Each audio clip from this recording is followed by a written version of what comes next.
Getting rid of body fat, it can feel like this impossible, endless battle, right? But what if I told you there's one specific type, the dangerous visceral fat deep in your belly, that you could actually get down to 0%? It's not like the other fat on your body. It has a unique biology, a kind of blueprint we can target directly. And that's exactly what this playbook is all about. So what makes this stuff so different? Well, get this. The fat cells deep inside your abdomen have 4 times the number of stress hormone receptors as any other fat cell in your entire body. This is the scientific reason why that generic eat less, move more advice just doesn't seem to work on stubborn belly fat. It's not about your willpower. It's about speaking the right hormonal language. Okay, so here's the crazy part.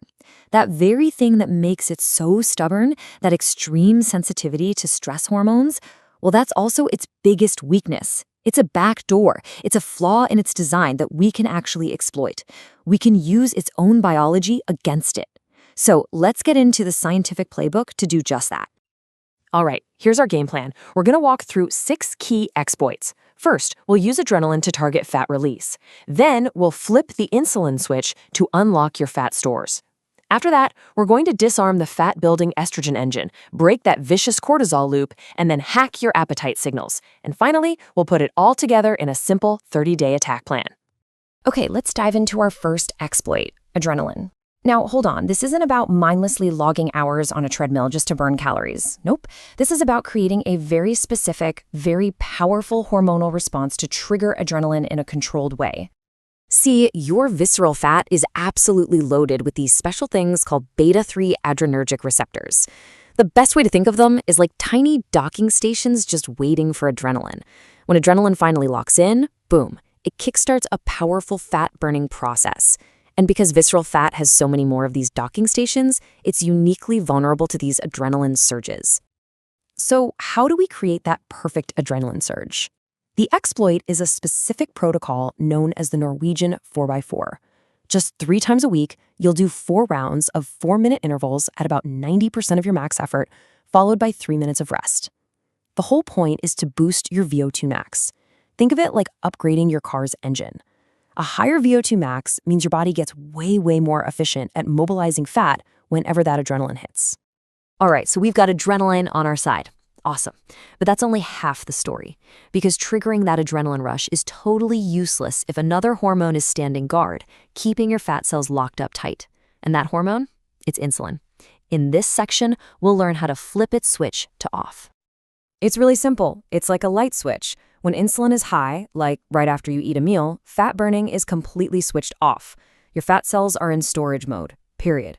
But when insulin is low, like when you're fasting, the exact opposite happens. The fat-burning switch is flipped on, and your fat cells finally get the signal to open up and release their energy. And the exploit to control this switch is super straightforward. 16-8 intermittent fasting. All you do is eat your meals within an 8-hour window. So, for example, you finish dinner at 8 p.m. and then you just don't eat again until noon the next day. This keeps your insulin levels low for long enough to activate a key enzyme called hormone-sensitive lipase. You can just think of HSL as the key that finally unlocks the door to your fat stores, letting the energy out. All right, now for something that most people have no idea about. Your body fat isn't just sitting there. It's not just passive storage. It's actually an active organ, and it's producing its own hormones. It creates this vicious cycle that we have to disarm. And check out this crazy feedback loop it creates. Step 1. The more visceral fat you have, the more of an enzyme called aromatase it produces. Step 2. Aromatase then takes hormones like testosterone and converts them into estrogen. Step 3. Higher estrogen levels then signal your body to store even more fat in your belly. You see the problem here? Your belly fat is literally fueling its own growth. It's wild. So how on earth do you break a cycle like that? Well, the exploit is surprisingly simple. Cruciferous vegetables. Eating just 1 cup of broccoli, cauliflower, or Brussels sprouts provides your body with these amazing compounds that help your liver process and get rid of the more potent forms of estrogen. It's like they jam up the gears of that fat-storing engine we just talked about. Okay, let's circle back to our old friend cortisol. We already know visceral fat has more receptors for it, but the connection... Oh, it gets way more direct and honestly a little sinister.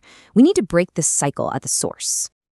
I want you to really let this sink in. Your belly fat isn't just responding to stress from your brain or your life. It is literally a cortisol-generating factory. It is actively manufacturing its own stress hormone, creating this amplified, localized stress signal telling your abdomen to store more and more fat. And the little villain responsible for this is an enzyme called 11-beta-HSD1. It lives right inside your visceral fat cells. And what it does is it grabs inactive cortisol that's just floating around in your bloodstream, and it reactivates it into potent fat-storing cortisol right there on site. It's like having a little stress factory running 24/7 in your belly. So to shut down this factory, we've got a simple two-part exploit. First, you supplement with 300 to 500 milligrams of a good form of magnesium, like glycinate, before bed. This helps calm your entire nervous system's command center, basically cutting off the supply chain of raw materials that the enzyme needs to do its job. Then, you reinforce that calm state with 5 minutes of simple box breathing before you sleep. Okay, we've covered hormones like adrenaline, insulin, estrogen, cortisol, but all of that work can be undone if your appetite is raging out of control. So the final piece of this puzzle is hacking your hunger signals. And let me be clear, this has nothing to do with willpower. It's all about brain chemistry. So here's what happens. When you eat protein, your gut releases these incredible hormones called incretins. You may have heard of GLP-1 and PYY. And what they do is they travel straight up to your brain's appetite control center and basically yell, hey, we're full down here, you can stop now. It's a powerful, direct biological signal.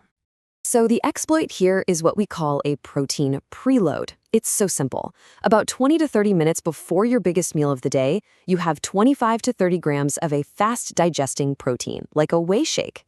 This does two brilliant things at once. First, it physically slows down how fast your stomach empties, so you feel fuller longer. And second, it sends those I'm full signals to your brain before you even dig into your main meal. The result? You naturally eat less without even trying. It almost feels like cheating. All right, we've collected all of the pieces. We have all 5 exploits. Now, it's time to put them all together into one simple, actionable, 30-day attack plan. And here it is, the whole playbook on one page. 3 times a week, you're hitting those adrenaline receptors with the 4x4 training. Every single day, you're managing your insulin sensitivity with a 16/8 fasting window and disarming the estrogen engine with a cup of cruciferous veggies. Every night, you're breaking that cortisol cycle with magnesium and breathwork. And before your biggest meal, you're hacking your appetite hormones with a protein preload. See? This isn't just eat less, move more. This is a targeted biological attack. So, there you have it. You now have the playbook to exploit visceral fat's biggest weaknesses and, well, get rid of it. But that brings up an even bigger question, right? Once you've cleared out all that visceral fat, how do you fix the underlying problem, that long-term insulin resistance that let it build up in the first place? That is the next level of the game.